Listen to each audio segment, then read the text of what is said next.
ጤና ይስጥልን ክቡራትና ክቡራን፣ ይህ የአዲስ የሪፖርተር የመረጃ ጊዜ ነው። አዲስ ሪፖርተር አጫጭር መረጃዎችን፣ ትንታኔዎችን፣ ልዩ ልዩ የምርመራ ሪፖርቶችን በተከታታይ ያቀርባል። አሁን ወደ ዕለቱ መረጃዎች እናመራለን። መልካም ቆይታ።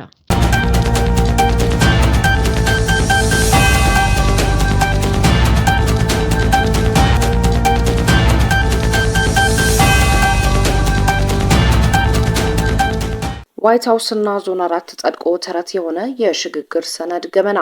ቃሊቲ በዛን ወቅት እስር ቤት ነበር ብላችሁ የምታስቡ ካላችሁ ተሸውዳችኋል። ቃሊቲ እንደ ቀድሞ ሰዎች ከምንም ጉዳይ ተገልለው የሚቀመጡበት ግዞት ከመሰላችሁ ራሳችሁን ዳግም መርምሩ። በቃሊቲ ሁለት ልዩ መጠሪያ ባላቸው እስር ቤቶች ውስጥ ኢትዮጵያ ትበለታለች፣ ፖለቲካዋ ይወቀታል። ተቃዋሚዎች እንደየፈርጃቸውና ትከሻቸው የስራ መመሪያ ይበጅላቸዋል። ለፕሮፓጋንዳ ሰራዊቶች ሴራና ቅስቀሳ ይጠመቅላቸዋል። ሁሉንም አይነት መረጃ ለማዳረስና ለመቀበል ልቅ የግንኙነት መስመር ነበር። ወንፊት ባለስልጣናትንና ጥበቃዎች ይሄ መንግስት አበቃለት ብለው የሸኑ ካድሬዎች የኢትዮጵያ መንግስቷን ዕለት ዕለት እያንገዋለሉ እዚህ ግቢ ያሰጡ ነበር።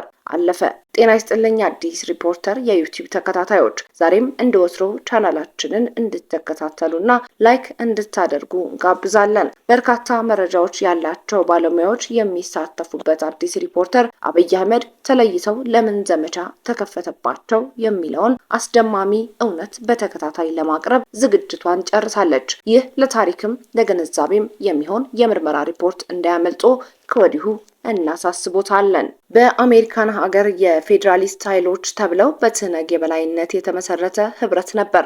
ይህ ህብረት ቀደም ሲል ለውጡ እንደመጣ ትግራይ ተመስርቶ የነበረው የፌዴራሊስት ኃይሎች ቅጥያ ሲሆን በውስጡም የኦሮሞ ነጻነት ሰራዊት ክንፍ፣ የኦጋዴን ነጻ አውጪ ግንባር፣ ራሱ ትነግ፣ የሶማሌ፣ የሲዳማ፣ የወላይታ፣ የአፋር፣ የጋምቤላ ወዘተ ወኪል የተባሉና አሁን ለጊዜው ስማቸውን የማንዘረዝራቸው በሀገር ውስጥ የሚገኙ የተካተቱበት ህብረት ነበር። ይህ ራሱን የፌዴራሊስት ኃይሎች በሚል ስያሜ ሰየመውና ትነግ የሚመራው ህብረት ቁጥር 2 ኢህአዴግ የሚል ስያሜ የሰጡትም ነበሩ።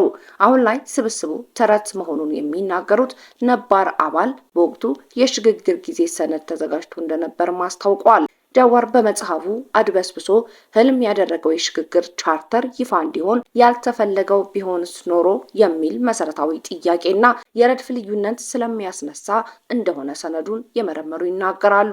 በድጋሚ እንደምን ዋላችሁ አረፈዳችሁ እያልን ወደ ዛሬው ዝርዝር ከማለፋችን በፊት ባለፈው ሳምንት በፕሮፌሰር መረራ ጉዲና መኪና ውስጥ ውድቅ ስለተደረገው የሽግግር መንግስት ሰነድ ክፍል 1 ለማስታወስ ያህል ጥቂት እንበል። በመረራ ጉዲና መኪና ውስጥ የከሸፈው የሽግግር መንግስት ከዞን 4 እስከ ዋይት ሃውስ የተዘረጋው መስመር በሚል ርዕስ የቀረበው የመጀመሪያ ክፍል ትነግ ያዘጋጀው 2 የሽግግር መንግስት መስራታ ሰነዶችን እንደነበር አስታውሰን ነበር። ሰነዶቹ የተነደፉት መቀለና አሜሪካ ሲሆን አንደኛው በፕሮፌሰር መረራ የግል ተሽከርካሪ ውስጥ የከሸፈው ሲሆን ከዚያ በኋላ የተዘጋጀው ሌላ ሰነድ በማረሚያ ቤት ከዞን 4 እስከ ዋይት ሃውስ በተዘረጋ የቅብብሎሽ መስመር ሲታሽና ሲዶለትበት የነበረው ከአሜሪካ የፌዴራል ኃይሎች የተላከው ነው።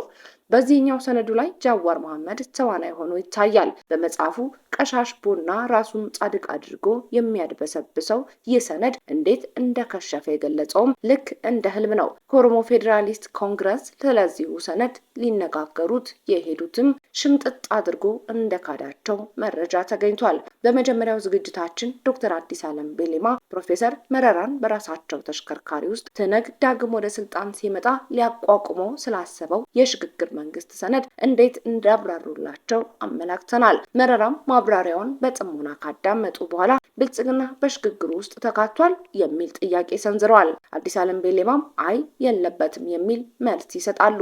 ይህኔ መረራ መረር ይሉና በስልጣን ላይ ያለ መንግስት የሌለበት ሽግግር እንዴት ይታሰባል? ለመሆኑ እኔ ሳላውቅ ብልጽግና ወርዷል እንዴ ብለው ጥያቄውን ከአመክንዮም ሆነ ከፓርቲያቸው መርህ አንጻር እንደማይቀበሉት አስታውቀው ይሰነባበታሉ። ውድ አድማጭ ተከታታዮች ሙሉን የመጀመሪያውን ክፍል ዩቲዩብ ቻናላችን ላይ ያገኙታል። ወደ ዛሬው የቃሊቲው ሳሎኖች እናምራ። በቃሊቲ ከዋይት ሃውስ ወደ ዞን 4 ከዞን 4 ወደ ዋይት ሃውስ ሲደረግ የነበረው ግንኙነትና ከአሜሪካ የተላከው የሽግግር መንግስት ሰነድ የዛሬው ማጠንጠኛ ነው።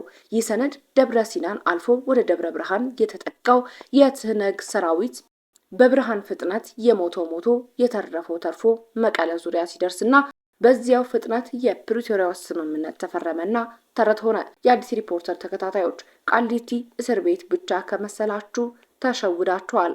ይህ ታሪክ በተፈጸመበት ወቅት ቃሊቲ ምን እንደሚመስል ትንሽ እንንገሮ። ለዛሬ ቆንጥረን የምናወራው ስለ ዋይት ሃውስ እና ዞን 4 ይሆናል። መልካም ቆይታ። ዘውትር ቻናላችንን ሰብስክራይብ እና ላይክ ማድረግዎን አይዘንጉ። በዋይት ሃውስ እና ዞን 4 በተፈጠረው የእስር ቤት ዓለም ውስጥ ነዋሪዎች የመረጃ ረሃብ የለባቸውም። ስማርትፎን ማስገባት፣ ማስወጣት፣ ደብቆ ማኖር ተራ የዕለት ተዕለት ተግባር ነው። ጠዋት ከቁርስ በፊት ሳይነጋ በመላው ሀገሪቱ ስላለው መረጃ ዋይት ሃውስ እና ዞን 4 ውስጥ መስማትና ማየት ቅንጦት ሳይሆን ስራ ነው። የትህነግ ኃይሎች መቼ ደሴና ደብረ ሲና እንደሚገቡ ዋይት ሃውስ ውስጥ አስቀድሞ ይታወቃል፣ በይፋም ይነገራል። ሌሎችም የዚህ ሁሉ ድራማ ተቋዳሽ ለመሆን ዋይት ሃውስ መኖር ብቻ ነው የሚጠበቅበት። ነገር ግን ያነሰዋል እንዲሉ የወቅቱ የኢትዮጵያ ሰብአዊ መብቶች ጉባኤ ኮሚሽነር ዶክተር ዳንኤል በቀለ እና አቶ ስብሃት ነጋን ከጎበኙ በኋላ መንግስት እንክብካቤ ይጎድላቸዋል ብለው ተችተው ነበር። እውነታው ግን ሌላ እንደነበር ጊዜው ካለፈ በኋላ በርካታ ምስክሮች ተናግረዋል። ለዚህ ሪፖርት ያነጋገርናቸው የዞን 4 የዋይት ሃውስ እና እስረኞችና ሌሎች ታዛቢዎች እንደመሰከሩት የእስር አያያዙና የክፍሎቹ ጥራት እንዲሁም ከጠያቂዎች ጋር ለመገናኘት ምንም ችግር አልነበረም። በዋይት ሃውስ እና ዞን 4 ውስጥ መረጃ በቴክኖሎጂ በሰው ለሰው በሰነድ በባለስልጣን ከጥበቃዎች ጋር በተፈጠረ ጽምዶ በቤተሰብና ቅርብ ሚስጥረኞች ይጎርፍ ነበር። ያልጸኑ የቀድሞ መዋቅር አባላት ኢትዮጵያን የሚመሩት በቃሊቲ ናቸው ብለው የሚያምኑ በሁለት ጀልባ የተሳፈሩ መረጃ አቀባይ ተቀባይም እንደነበሩ ምስክርነታቸውን እየሰጡን የሆነውን ሁሉ ሲያስቡት በመገረም ነው። ቁልፍ መረጃዎች ከዋይት ሃውስ እና ከዞን 4 ይወጣ ነበር። አንድ የዚህ ዘገባ ተባባሪ እንዳሉት ጥብቅ መረጃ ሲፈልጉ እዛ ያሉ ወዳጆቻቸውን ይጎበኙ ነበር። እኚሁ ሰው ያ ሰፈር አንዳንዴ የፖለቲካ ማዘዣ ተቋም እንጂ እስር ቤት ነበር ለማለት አያስደፍርም በማለት ግርምታቸውን ያስቀምጣሉ። ጃዋር መሐመድ ለራሱ ክንፍ ቀጥሎ በጸጸት ብቻ ሳይሆን በሌላም የጎደፈ ስሜት የሚገለጸውን ወንጀል የተሞላበትን ህይወቱን አልጸጸትም በሚል ድርሰት ደምድሞ ባሳተመው መጽሐፉ ላይ እስር ቤት ያሉትን አመሰግናለሁ ሲል ማድነቁን እዚህ ላይ መግለጽ ለጸጸቱ ሳይሆን ለምስጋና እውቅና መስጠት ስለሚሆን አግባብ ይሆናል። በህይወቴ ውስጥ ባደረኩት የፖለቲካ ተሳትፎ ውስጥ ብዙ ዋጋ ከፍዬበታለሁ። የግለሰብ ኑሮዬን፣ የቤተሰብ ኑሮዬን መስዋዕት አድርጌበታለሁ። ሆኖም ግን የተሳካ ጉዞ ስለነበረ ያለፍኩበት ህይወት ከከሰርኩት ያተረፍኩት ይበልጣል። ስለዚህ ልጸጸት አይገባም ሲል በዚህ መልኩ ለፈሰሰው ደምና ለጠፋው ህይወት በመጽሐፉ ምላሽ የሰጠው ጃዋር እስር ቤት ውስጥ ያሻውን ያደርግ፣ ያገኝ፣ ይልክና ይቀበል እንደነበር አምኗል። መሞቴ ነው እያለ የእስር ቤት አያያዙ በፍቅር ጓደኛ ሐኪሙ አማካኝነት እያጎደፈ የሽግግር ሰነድ ሲያዘጋጅ የከረመው ጃዋር መጽሐፉ ከዚህ ረገድ ብቻ ታማኝ እንዳልሆነ ጉዳዩን የሚያውቁ ይናገራሉ። ውድ ተከታታዮቻችን መረጃውን ተጨባጭ ለማድረግ ዋይት ሃውስ በመባል የሚታወቅ የታራሚዎች መኖሪያ የተለያዩ ክፍሎች ውስጥ በሶስት ተከፍለው የሚኖሩት አቶ ስብሃት ነጋ፣ አርበኛ እስክንድር ነጋ፣ አቶ ደጀኔ ጣፋ፣ የገንዘብና ኢኮኖሚ ሚኒስትር የነበሩት ዶክተር አብርሃም ተከስተ፣ የተለያዩ ቁልፍ ስልጣን የነበራቸው አምባሳደር አዲስ አለም ቤሌማ፣ አባዲ ዘሙ፣ ጄኔራል ክንፈዳኛው፣ ጄኔራል ጽጋቡ የማረት ሊቀመንበር የነበሩት ተክለወይን አሰፋ፣ የሶማሌ ክልል መሪ የነበሩት አብዲ ኤሌ፣ የብሔራዊ ደህንነቶች ተስፋዬ ኡርጌና የአቶ ጌታቸው አሰፋ ምክትል የነበሩት ኮሚሽነር ያሬድ ዘሪሁን እና ከአርበኛ እስክንድር ጋር ባልደራስን ሲመራ የነበረው ስንታየው ቸኮል ነበሩ። የዞን 4 ነዋሪዎች ደግሞ ጃዋር መሐመድ፣ አቶ በቀለ ገርባ፣ አቶ ሐምዛ ቦረና ክፍል እስከ ቀየሩ ድረስ አቶ ሸምሰዲንም አብረዋቸው ነበሩ። የክፍሎች ችግርም ሆነ የአያያዝ ችግር በሌለባቸው በእነዚህ እስር ቤቶች ውስጥ አንድ ከሰማነው አስገራሚ ገጠመኞች መካከል አንዱን አንስተን ወደ ዋና ጉዳይ እናምራ። በዋይት ሃውስ ያሉት የትህነግ እስረኞች ስብሃት ነጋን አያነጋግሯቸውም። ለዚህ ሁሉ የዳረገን እሱ ነው የሚል ቅሬታ እንዳላቸው ሲናገሩ መስማቱን አንዱ የዋይት ሃውስ ባልደረባ አጫውቶናል። አቶ ስብሃት በግል መጫወት ሲፈልጉ የሚያናግሩት አቶ ተክለወይንንና ጀነራል ጥጋቡን ብቻ ነው። አስገራሚው ጉዳይ የሚጀምረው እዚህ ላይ ነው። በግል ጉዳይ ለመነጋገር የሚደባበሩት የትነግ ሰዎች አጀንዳ ሲላክ መደብ ሲወርድና አስቸኳይ ጉዳይ ካለ የግል ነገራቸውን ትተው ይወያያሉ፣ ይመክራሉ፣ ይከራከራሉ። ከዚያ አንድ ውሳኔ ላይ ይደርሳሉ። ያ ውሳኔ መስመሩን ጠብቆ ከላይ በተዘረዘሩት የግንኙነት መስመሮች መድረስ ላለበት አካል ይደርሳል። ከጫካ የህይወት ዘመኑ ጀምሮ ራሱን ነፃ አውጪ ከሚለው ስም ጋር ሰፍቶ ከግማሽ ዓመት በላይ የኖረው የትግራይ ህዝብ ነፃ አውጪ ግንባር 4 ኪሎ ሲገባም ስሙ ነፃ አውጪ ነበር። በኢትዮጵያ ስም አፍሪካን ሲወክልም ነፃ አውጪ፣ በተባበሩት መንግስታትና በዓለም አቀፍ ተቋማት ኢትዮጵያን በኢትዮጵያውያን ስም ሲወክል ነፃ አውጪ የሚለውን ስም ለመቀየር ፈቃደኛ ያልሆነው ትነግ በዚሁ ስም 51ኛ ዓመት ልደቱን አክብሯል። በዚሁ ሙጭጭ ባለበት ስሙ ሲጠራ ደስ የማይለው ትነግ ስምምነት አድርጎ የተቀበለው ለውጥ በ2010 ዓ.ም ይፋ ሲሆን ከጅምሩ ደስተኛ አልነበረም። በዚሁ ሳቢያ ወደ ትግራይ አፈገፈገ። በትነግ የበላይነት የሚመራው ኢህአዴግ ፈርሶ ብልጽግና የተሰኘው ፓርቲ ሲቋቋም የፈነዳው ልዩነት ለትነግ ኩርፊያ ተጨማሪ ነዳጅ ሆኖ አህዳውያን መጡብህ በሚል የፌዴራሊስት ኃይሎች የሚባል አዲስ ኢህአዴግን የሚተካ አደረጃጀት ይፋ ሆነ። አቶ ስብሃት ነጋ የኢትዮጵያን የሚታደጋት የፌዴራሊስቶች ህብረት ብቻ ነው እያሉ ይነግረኝ ነበር ሲል የቃሊቲ ወጋቸውን አንስቶ ምስክርነቱን የሰጠው ተባባሪያችን እንዳለው ይህ ኃይል እንደገና ስልጣን እንደሚረከብ በትነግ በኩል ቅንጣት ጥርጥር የለም ነበር። ጃዋርም የዚሁ አካል ነበር። ጃዋር ቀይ ጃኖ ለብሶ ከዞን 4 የሽግግር መንግስት ሲያሳልጥ ቆይቶ ነገሩ ሁሉ ህልም ሲሆንበት በእልህና በስሜት ከመገስገስ ውጪ አገር ለመምራት ዝግጅት እንዳልነበራቸው በመጽሐፉ ከትግራይ አመራሮች ጋር ሳደርግ በነበረው ውይይት ከላይ ያስቀመጥኩትን ግምት ያጠናከረ ግንዛቤ አገኘው። ለምሳሌ ፊንፊኔ ስትደርሱ ምን ታደርጋላችሁ ለሚለው ጥያቄ እርስ በርስ የሚጋጩና ተለዋዋጭ መልሶችን ያቀርባሉ። መጀመሪያ ፊንፊኔ መግባት አንፈልግም ሲሉ ቆይተው ደሴ ከደረሱ በኋላ የሽግግር መንግስት እንመሰረታለን አሉ። በወቅቱ በውጭ የሚኖሩ ኦሮሞዎች አዘጋጁት የተባለውን የሽግግር መንግስት ረቂቅ አንድ የትግራይ አመራር ልኮልኝ ሐሳቤን እንድሰጥበት ጠየቀኝ። እኔ ግን በረቂቁ ላይ አስተያየት ከመስጠት ይልቅ የህወሓትን እቅድና ምኞት በቀጥታ ማወቅ ስለፈለኩ ራሳቸው ያዘጋጁት ረቂቅ ካለ እንዲልኩልኝ ስጠይቃቸው እንደሌላቸው ነገሩኝ። የሽግግር ረቂቅ አዘጋጅቼ በመላክ የእነርሱን አቋም መገንዘብ ፈለኩ በማለት ያስረዳል። ከአዲስ አበባ ተሰብስቦ ወደ መቀሌ ያመራው የትነግ ከፍተኛ አመራርና በተለያዩ ደረጃዎች ያለው ደጋፊና አባል ኢኮኖሚውን፣ ፖለቲካውን፣ መከላከያውን፣ ደህንነቱን፣ ፖሊሲውንና የውጭ ግንኙነቱን ሙሉ በሙሉ በመዳፍ ውስጥ ተቆጣጥሮ ስለነበር የብልጽግናን መንግስት አሽቀንጥሮ ለመወርወር እንደማይቸገር በበርካታ ካድሬዎች ይታመን ነበር። ከብልጽግና ጋር ለውጡን ሲሾፍሩ ከነበሩት ውስጥም ልባቸው ባለመርጋቱ ወዲና ወዲያ የሚጫወቱ ነበሩ። ጃዋር እነዚህን ይዞ ለውጥ እንደሚመጣና የእስር ቤት ቁልፍ በነሱ ተከፍቶለት መንግስት እንደሚሆን እስር ቤት ያወጋቸው ለአዲስ ሪፖርተር ተናግረዋል። ኢህአዴግ ውስጥ በተወለዱ የለውጡ ኃይሎችና በሌሎች የለውጥ አክተሮች መጋቢት ወር 2010 ዓ.ም በይፋ ለውጥ ሲታወጅ ፊት ከነበሩት መካከል ዋናዎቹን ጭምር በመጥለፍ መንግስት ለመሆኑ ሁሉንም አይነት ጉድጓድ ሲምስ የነበረው ጃዋር ያቀለለውና ተራ ጉዳይ አስመስሎ ያቀረበው የሽግግር ሰነድ ምናልባትም ወደፊት በክህደት ሊጠየቅ የሚችል እንደሚሆን የሚጠቁሙም አሉ። ከአሜሪካ የፌዴራል ኃይሎች በትነግ ሰዎች አማካኝነት የተዘጋጀው ሰነድን አስመልክቶ አዲስ ሪፖርተር ያገኘችውን መረጃ የጃዋርን መጽሐፍ በማንበብ ሚዛን ለሳታችሁ ጭምር እንደሚከተለው አቅርበነዋል።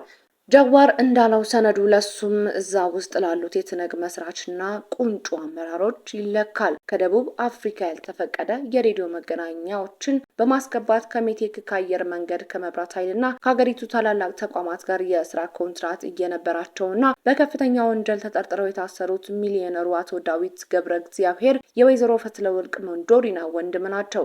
እሳቸው ነበር ሰነዱን እስር ቤት ውስጥ የሚያመላልሱት። በቃሊቲ እስር ቤት ውስጥ ከፈለጉበት ዞን ወደ ፈለጉበት ዞን እንዳሻቸው የመዘዋወር ባለሙሉ መብት የነበሩት አቶ ዳዊት ሰነዱን ከአንዱ ወገን ወደ ሌላኛው ወገን ከዚያም አልፎ ወደ ውጪ በመላክ ትልቅ ድርሻ ነበራቸው። የተመሰረተባቸውን ክስ እየተከላከሉ ለራሳቸው በራሳቸው በሰጡት ስልጣን እስር ቤት ውስጥ የሚያሽከረክሩትን አቶ ዳዊትን ከዚህ ሰነድ ጋር በተያያዘ ጃዋር አንዴም ስማቸውን አለማንሳቱ ሌላ ጉዳይ ነውና ወደፊት እንመለስበታለን።